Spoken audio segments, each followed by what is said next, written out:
Sistem pendidikan umumnya hanya menekankan pada sebuah nilai akademik. Inilah yang akhirnya menjadi salah satu bentuk dari kacaunya esensi pendidikan di Indonesia. Nilai akademik yang didapat hanya dari sebuah tes yang kemudian melupakan arti sebenarnya dari materi yang sudah diajarkan. Kemampuan para siswa hanya dilihat dari hasilnya, bukan dari prosesnya. Yang berjuang mati-matian sampai belajar tengah malam bisa kalah dengan yang tak belajar karena saat ujian ia mencontek dan mendapat nilai besar. Inilah yang menjadikan nilai sebagai acuan setiap siswa dari SD hingga SMA, bahkan hingga perguruan tinggi. Ilmu yang seharusnya menjadi bekal di masa depan malah menjadi objek hafalan. Iya, hafalan yang kapan saja bisa hilang. Sistem pendidikan juga memaksa agar kita menyukai semua hal yang diajarkan. Bukankah kita semua punya bakat dan potensi yang berbeda? Bukankah ada hal yang lebih penting dari hanya berlomba untuk mendapatkan nilai yang tinggi?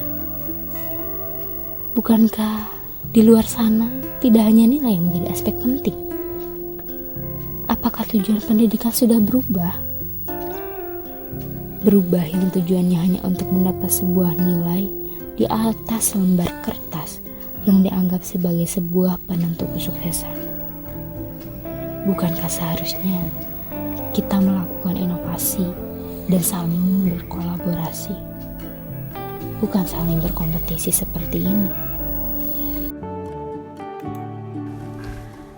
Dalam kehidupan manusia sehari-harinya tentu tidak lepas dari pendidikan, karena pendidikan berfungsi untuk meningkatkan kualitas manusia, baik individu maupun kelompok, baik jasmani, rohani, spiritual, material, dan kematangan berpikir. Dengan kata lain, pendidikan meningkatkan kualitas sumber daya manusia. Pendidikan memiliki tujuan umum yang bertujuan untuk mencapai kemampuan mengerjakan sesuatu atau mencapai tingkat kompetensi tertentu. Tapi, apa yang menentukan tujuan tersebut tercapai? Mungkin kebanyakan dari kita telah ditanami pikiran bahwa nilai adalah segalanya.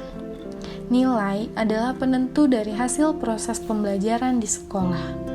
Secara tidak sadar, mungkin kita belajar di sekolah selama bertahun-tahun hanya untuk mendapatkan nilai yang besar. Jadi, apa yang kita inginkan dari adanya pendidikan?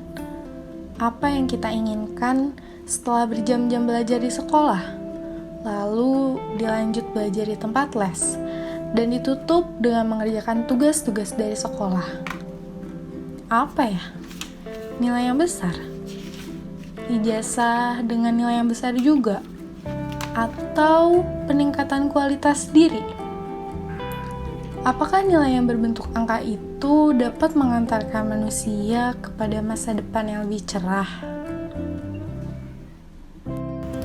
Aku bukan termasuk golongan anak yang pintar bahkan jenius. Karena jarang sekali aku mendapatkan nilai 90 ke atas. Tapi nilaiku juga jarang di bawah rata-rata. Mendapat nilai 80 juga aku sangat beruntung dan bersyukur. Mungkin bisa dibilang nilaiku standar, dan bagiku itu tidak buruk.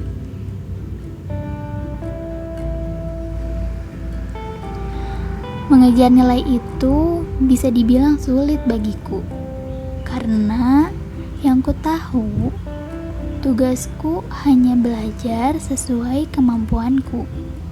Untuk hasilnya, berapapun itu, aku terima, walau kadang tak sesuai ekspektasi. Dan pada akhirnya aku memutuskan untuk berhenti memandangi angka di atas kertas yang hanya membuatku kurang percaya diri. Apalagi melihat orang lain dengan segudang prestasi yang amat dibangga-banggakan oleh orang tua, guru-guru, dan teman-teman. Aku hanya bisa ikut senang dan jauh dari kata berharap bisa seperti itu. Karena rasanya tidak mungkin. Namun, aku percaya semua pendidikan yang telah kudapat selama ini akan sia-sia rasanya bila tidak dapat bermanfaat bagi orang lain. Itu prinsipku. Aku hanya tidak ingin rantai pendidikan ini berhenti padaku. Karena semua orang juga berhak mendapatkan pendidikan.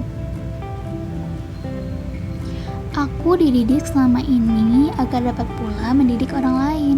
Walaupun nilaiku tak cemerlang, tapi aku akan berusaha untuk menciptakan generasi yang gemilang. Selagi aku bisa mengamalkan kembali apa yang telah aku dapat, kenapa tidak? Bagiku, inilah pendidikan.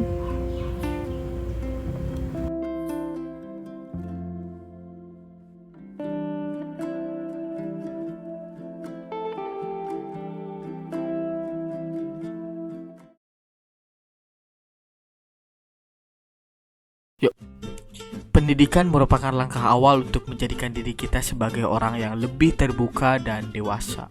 Lewat perantara sekolah dan guru, kita diajarkan pelajaran umum seperti matematika, biologi, IPS, PKN, dan sebagainya. Saking banyaknya. Selain itu, kita dituntut harus bisa menguasai semua mata pelajaran tersebut. Setiap pertengahan dan akhir semester kita disiapkan soal-soal untuk mengetes seberapa jauh kita menguasai materi tersebut. Nah, disitulah mental kita dan kejujuran kita ini diuji. Diancam dengan tidak naik kelas jika nilai kecil atau di bawah KKM. Peraturan atau sistem ini sudah ada sejak lama. Makanya kita dari kecil sudah didoktrin oleh orang tua harus bisa mendapatkan nilai besar. Dipaksa untuk mata pelajaran yang kita tidak sukai, misalnya matematika gitu. Sebenarnya kita itu gak ngerti-ngerti gitu. Tapi pas kita bertanya ke guru, sebagian guru bisa menjelaskan ulang. Tapi sebagian guru juga yang hanya bilang, kenapa kamu gak memperhatikan waktu kemarin ibu atau bapak mengajarkan gitu, kenapa kamu gak belajar sendiri gitu. Lah, kalau gak ngerti-ngerti sendiri ya gimana gitu. Setiap orang kan beda-beda cara belajarnya gitu. Ukuran paham setiap orang berbeda-beda gitu. Ada cara belajarnya sendiri. Terus kalau kita gak bisa pelajaran tersebut saat ujian atau ulangan gimana? Ya nggak usah ditanya lagi lah, ya pasti nyontek gitu. Ya kalau gagal atau nilai kecil pasti ujung-ujungnya dimarahin orang tua, dibully temen. Nah itu yang paling parah, itu dibully temen gitu. Ya itulah jalan salah satunya harus nilai gede apapun bagaimana caranya gitu, apapun caranya gitu. Itulah keresahan yang saya yang saya alami sebagai orang yang pernah duduk bangku di sekolah gitu, SD, SMP, SMA gitu. Terus solusinya untuk pendidikan ini bagaimana? Ya, sistem ini memang terus berjalan walaupun ada perubahan nantinya di tahun 2021. Seperti ujian yang akan diganti menjadi asesmen nasional yang berfokus untuk mengukur tingkat pencapaian siswa dari segi numerasi dan literasi.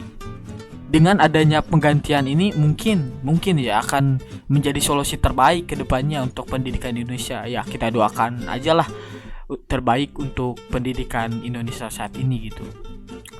Nah yang terpenting, guru jangan hanya memberi pengetahuan yang perlu dan baik saja, tetapi harus juga mendidik si murid akan dapat mencari sendiri pengetahuan itu dan memakainya guna amal keperluan umum. pengetahuan yang baik, dan perlu itu yang manfaat untuk keperluan lahir batin dalam hidup bersama. Yang terpenting, belajar sambil tersenyum.